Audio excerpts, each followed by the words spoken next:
नमस्कार दोस्तों, मैं हूं आपका अपना दोस्त नहर। एक नए वीडियो में आप सभी का स्वागत करता हूं। अभी मैं फ़िलहाल आ चुका हूं गुजरात और आपको पता है कि अभी ड्यूटी चालू है और अभी हमारे तिवारी जी जो है वो पूजा करने जा रहे हैं माता रानी का। हमारे कंपनी में जो है वो डेली शाम को 7 बजे माता रानी की पूजा की जाती है और हमारे तिवारी जी हैं जो कि पूजा का कार्यकाल पूरा माता रानी का संभालते हैं।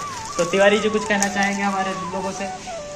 भैया शाम को तो पूजा होना ही चाहिए ना, सुबह शाम कभी भी माता जी का भगवान का नाम लेना चाहिए। अपना हिंदू धर्म में यही है। हाँ हाँ, बोलो जय सिया राम। बोलो जय सिया राम। माता रानी सबको कल्याण रखे, ठीक ना। हमारे हिंदू धर्म में भगवान का मेन माना जाता है, ठीक ना।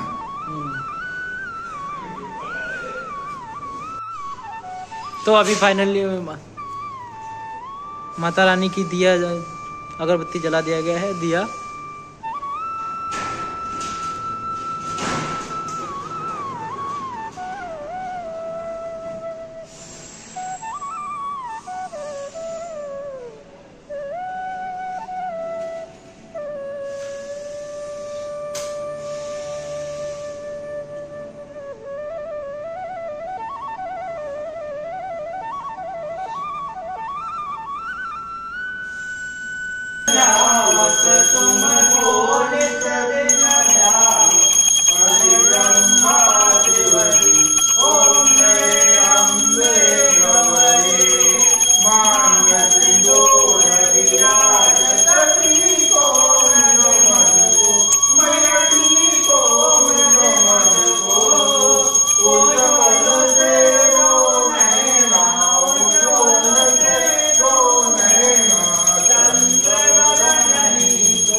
ओम